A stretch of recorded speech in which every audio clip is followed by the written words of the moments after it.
கும்பராசி அன்பர்களே, வழக்கமான பணிகளில் மட்டுமே கவனம் செலுத்தவும். சிலருக்கு குடும்ப விஷயமாக வெளியூர் பயணம் செல்ல நேரிடும். பிள்ளைகளால் மகிழ்ச்சி உண்டாகும். கணவன் மனைவிக்கிடையே அந்யோன்யம் அதிகரிக்கும். பிற்பகலுக்கு மேல் மற்றவர்களுடன் பேசும்போது பொறுமையை கடைபிடிக்கவும். அலுவலகத்தில் உற்சாகமான சூழ்நிலை காணப்படும். வியாபாரத்தில் சக வியாபாரிகளால் மறைமுக தொல்லைகள் ஏற்படக்கூடும். ராசிக்குள் சந்திரன் இருப்பதால் முக்கிய அலுவல்களை மற்றவர்களை நம்பி ஒப்படைக்காமல் நீங்களே செய்து முடிப்பது நல்லது. அவசர முடிவுகளை தவிர்க்க பாருங்கள். சிலரின் தவறான செயல்களை எண்ணி வருந்துவீர்கள். பண விஷயத்தில் கராராக இருங்கள்.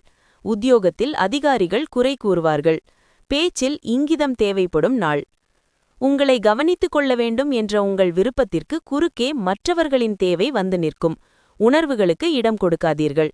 ரிலாக்ஸ் செய்வதற்கு வேண்டியதை செய்யுங்கள். இன்று பல புதிய நிதித்திட்டங்கள் உங்களிடம் வைக்கப்படும். எந்த கருத்தும் தெரிவிப்பதற்கு முன்பு அவற்றின் சாதக பாதங்களை கவனமாக பாருங்கள். இன்று மற்றவர்களின் தேவையில் நீங்கள் கவனம் செலுத்த வேண்டும். ஆனால் குழந்தைகளிடம் அதிக தாராளமாக இருந்தால் பிரச்சனை வரும். உங்கள் இதயம் மற்றும் மனதில் ரொமான்ஸ் ஆக்கிரமித்திருக்கும். முக்கியமான பிசினஸ் முடிவுகள் எடுக்கும்போது பிறருடைய நெருக்குதலுக்கு பணியாதீர்கள். நீங்கள் உங்கள் வீட்டிற்கு வெளியே தங்கி படித்து அல்லது ஒரு வேலையை செய்தால் இன்று நீங்கள் உங்கள் குடும்ப உறுப்பினர்களுடன் இலவச நேரத்தில் பேசலாம். வீட்டிலிருந்து எந்த செய்தியையும் கேட்பதன் மூலமும் நீங்கள் உணர்ச்சி வசப்படலாம். இன்று உங்கள் துணையுடன் வெளியே சென்று உல்லாசமாக பொழுதை கழிப்பீர்கள்.